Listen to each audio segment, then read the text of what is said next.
Bismillahirrahmanirrahim. Assalamualaikum warahmatullahi wabarakatuh. Alhamdulillahirabbil alamin. Puji syukur marilah kita persembahkan kepada Allah Subhanahu wa taala. Selawat dengan salam kita sampaikan kepada Rasulullah Muhammad sallallahu alaihi wasallam. Hai anak Bapak semuanya. Gimana kabar anak Bapak semua?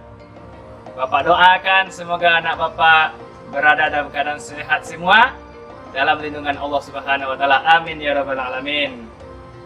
Untuk materi kita hari ini ananda semuanya yaitu tentang penyelenggaraan jenazah. Cukup kita bahas dua sekarang ananda. Yang pertama tata cara penyelenggaraan, bagaimana kita menyelenggarakan jenazah mulai dari memandikan. Setelah itu, bagaimana cara mengafani jenazah. Untuk itu kepada anda semuanya, ingin tahu materi selanjutnya? Silakan lihat materi yang Bapak sajikan ini. Materi kita tentang memandikan jenazah. Baiklah, anak-anak Bapak semuanya. Gimana kabarnya? Tetap semangat? Puasa yang maksimal? Semoga anak-anak Bapak berada dalam lindungan Allah Subhanahu wa taala.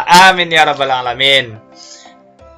Sebelum Bapak jelaskan tentang tata cara memandikan jenazah, terlebih dahulu kita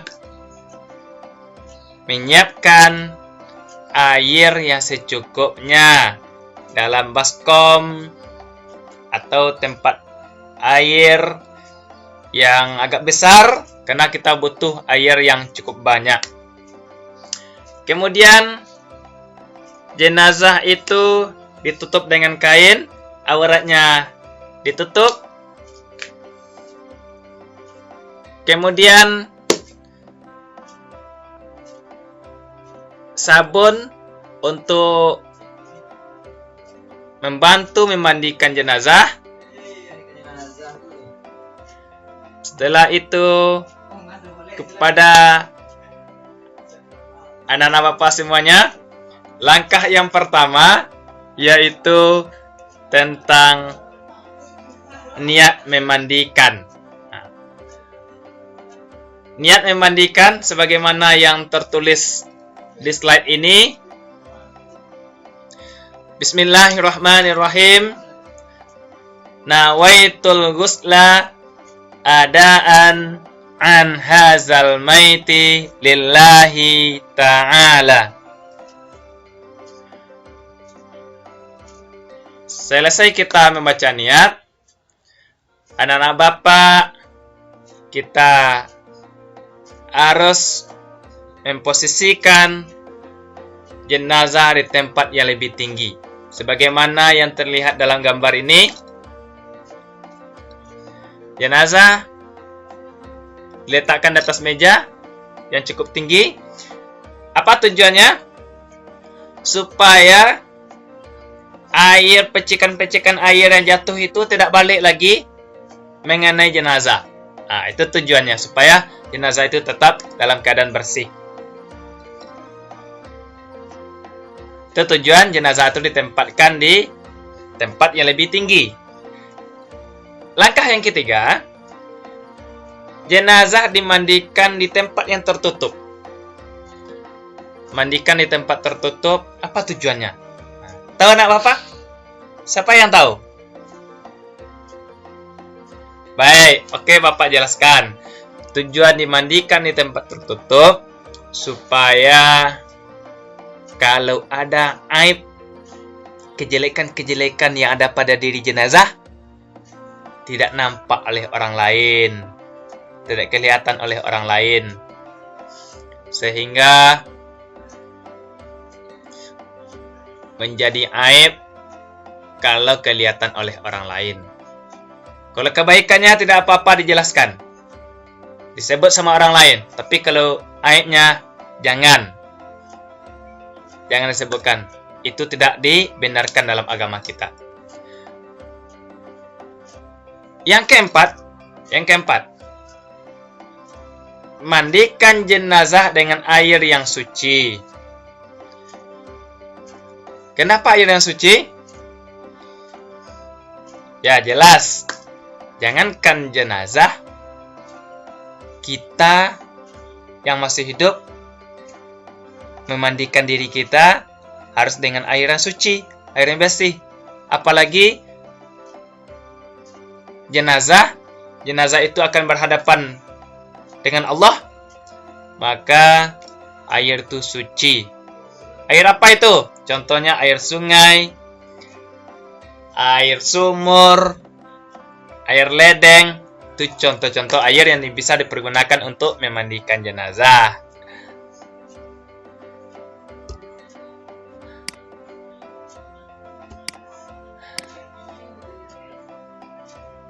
Yang kelima adalah selesai kita mandikan,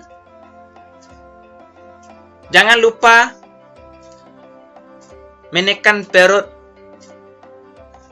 mayat. Perutnya kita tekan supaya kotoran-kotoran yang ada dalam tubuh mayat itu keluar. Kita siram lagi, bersihkan. Tekan lagi, masih ada kotoran-kotorannya, disiram, bersihkan.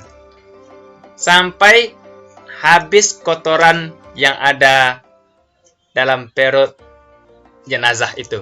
Nah, itu tujuan menekan perut jenazah, supaya kotorannya keluar semuanya.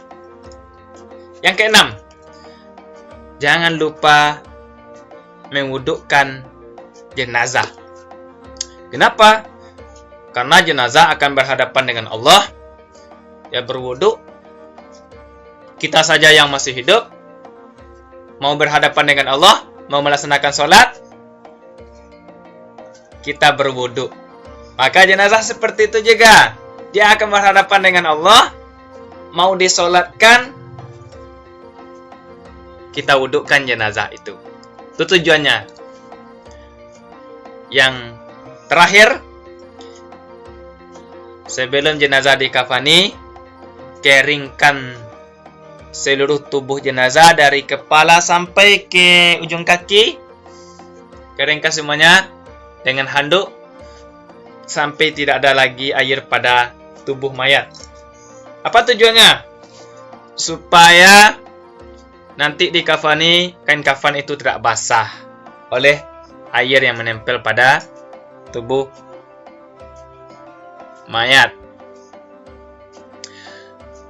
Itu materi kita. Nah, selanjutnya materi yang kedua, Bapak jelaskan mengafani jenazah. Mengafani jenazah. Sebelum mengafani jenazah, sebelum masuk, Bapak jelaskan poin ini. Bapak nanya kepada anak Bapak tentang memandikan jenazah. Anak Bapak sudah paham? Oke, Pak yakin saya paham karena materi kita materi mudah dipahami, materi untuk tingkat SD atau MI Sekota Padang. Yang kedua, mengafani jenazah. Sebelum jenazah dikafani, kita harus siapkan dulu kain kafannya. Yang laki-laki 3 lapis, yang perempuan 5 lapis. Sebelum jenazah diangkat dari tempat pemandian, kain kafan yang telah dibubuhi dengan wangian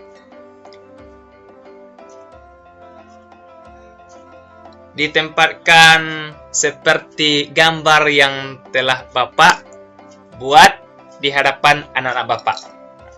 Setelah itu, kain kafan yang disebar dengan kapur barus, wewangian, yang kain kafan 1, 2, 3 selanjutnya dikasih kapur barus supaya harum, tidak ada bau pada jenazah.